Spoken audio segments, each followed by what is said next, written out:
اس کا نام ڈاکٹر احمد تھا اور وہ اپنے ملک کا معروف طبیب تھا۔ لوگ اس سے چیک اپ کروانے اور مشورہ لینے کے لیے کافی دیر تک انتظار کرتے۔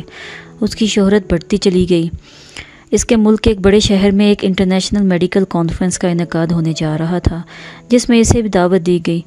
ڈاکٹر احمد کی خدمات کے پیش نظر فیصلہ ہوا کہ وہ اس کانفرنس میں مقالہ پڑھے گا اور اسے اعزازی شیلڈ اور سرٹیفکیٹ بھی دیا جائے گا۔ ڈاکٹر احمد اپنے گھر سے ایئرپورٹ کی طرف روانہ ہوا۔ آج وہ بہت خوش اور پرسکون تھا۔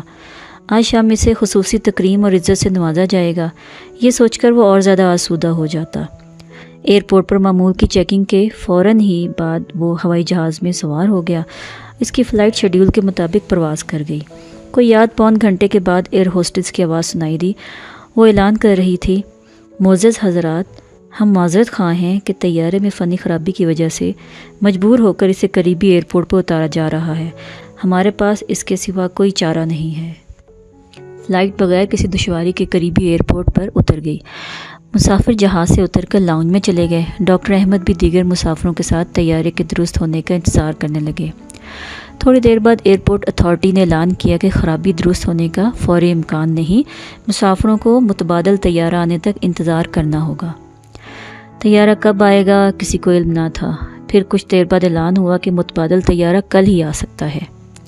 ہم اس زحمت کے لیے معذرت خواہ ہیں۔ ڈاکٹر احمد کے لیے یہ نہایت تکلیف دہ اعلان تھا اور چونکا دینے والا تھا۔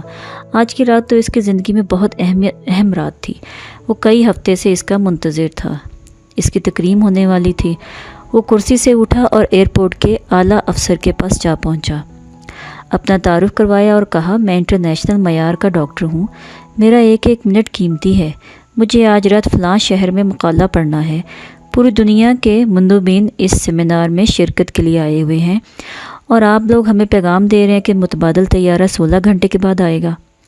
متعلقہ افسر نے جواب دیا، محترم ڈاکٹر صاحب، ہم آپ کی عزت اور قدر کرتے ہیں۔ ہمیں آپ کی اور دیگر مسافروں کی مشکلات کا بخوبی اندازہ ہے، لیکن یہ ہمارے بس کی بات نہیں اور نہ ہی نیا طیارہ فراہم کرنا میری ذمہ داری ہے۔ البتہ وہ شہر جہاں آپ کو کانفرنس میں شرکت کے لیے جانا ہے، زمینی راستے سے فقط 3-4 گھنٹے کی مسافت پر ہے۔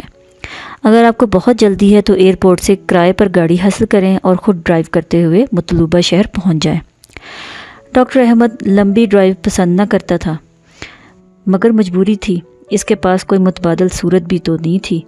اس نے آفیسر کے مشورے کو پسند کیا اور کار کرائے پر لے کر متعلقہ شہر کی طرف روانہ ہو گیا۔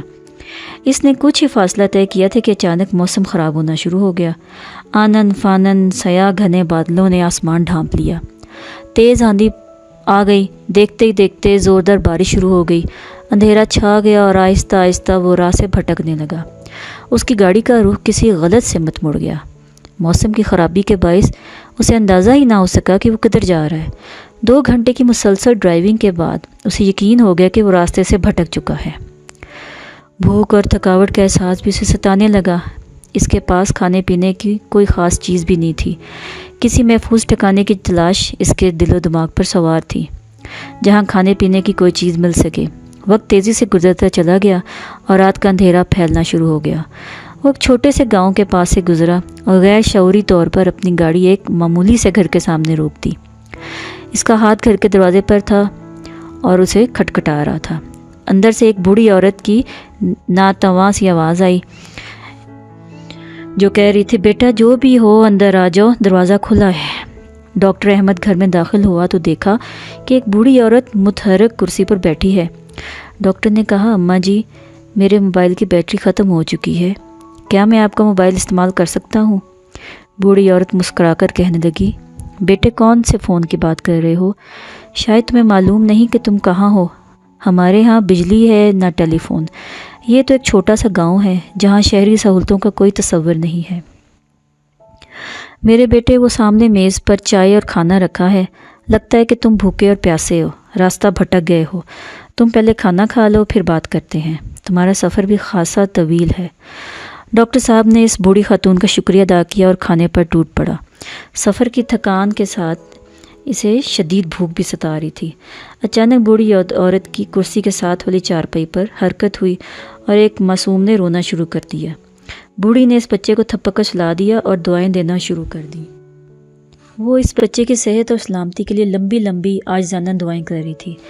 ڈاکٹر احمد نے کھانا کھایا اور خاتون سے کہنے لگا، اماں جان، آپ نے اخلاق و کرم اور مہربانی سے میرا دل جیت لیا ہے۔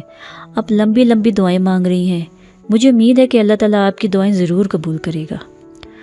میرے بیٹے، وہ بڑھیا گویا ہوئی، میرے اللہ نے ہمیشہ میری دعائیں سنی اور قبول کی ہیں۔ بس ایک دعا باقی ہے جو میرے ضعف ایمان کی وجہ سے پوری نہیں ہوئی۔ تم تو مسافر ہو، دعا کرو کہ وہ بھی قبول ہو جائے۔ ڈاکٹر احمد کو اشتیاق پیدا ہوا، کہنے لگا، اماں جان، وہ کون سی دعا ہے جو قبول نہیں ہوئی؟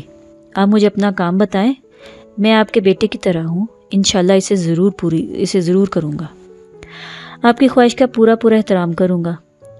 وہ خاتون کہنے لگی، میرے عزیز بیٹے، وہ دعا اور خواہش میرے اپنے لیے نہیں بلکہ اس یتیم بچے کے لیے ہے جو میرا پوتا ہے۔ اس کے ماں باپ فوت ہو چکے ہیں اور اسے ہڈیوں کی ایک بیماری ہے جس کی وجہ سے یہ چلنے پھرنے سے معذور ہے۔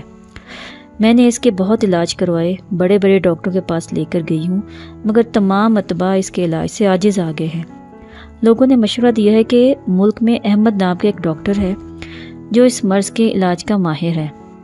اس کی شہرت دور دور تک ہے، وہ بڑا مانا ہوا سرجن ہے جو اس کا آپریشن کر سکتا ہے، مگر وہ تو یہاں سے بہت دور رہتا ہے، اس تک پہنچنا کوئی آسان کام تو نہیں۔ تم میری حالت دیکھ رہے ہو، میں عمر رسیدہ ہوں، کسی وقت بھی بلاوا آ سکتا ہے۔ مجھے یہ فکر کھائے جا رہی ہے کہ میرے بعد اس بچے کی نگہداشت کون کرے گا۔ اس لیے میں ہر وقت اللہ تعالیٰ سے دعا کرتی ہوں کہ کوئی سبب پیدا کر دے کہ میں اس بچے کو ڈاکٹر احمد کے پاس لے جا کر علاج کروا سکوں۔ ہو سکتا ہے کہ اس یتیم بچے کو ڈاکٹر احمد کے ہاتھوں شفا مل جائے۔ ڈاکٹر احمد اپنے جذبات پر قابو نہ رکھ سکا، اس کی آنکھیں بھیگ چکی تھیں۔ روندی ہوئی آواز میں اس نے کہا، اماں جان، میرا طیارہ خراب ہوا، پھر خوب طوفان آیا، آندھی اور بارش آئی، اللہ تعالیٰ نے مجھے گھیر گھار کر آپ کے گھر بھجوا دیا۔ آپ کی آخری دعا بھی قبول ہو چکی ہے۔ اللہ نے چاہا تو ایسے اسباب مہیا کر دیے کہ ڈاکٹر احمد خود چل کر آپ کے گھر آ گیا ہے۔ اب میں آپ کے پوتے کا اللہ نے چاہا تو پوری محنت و توجہ سے علاج کروں گا۔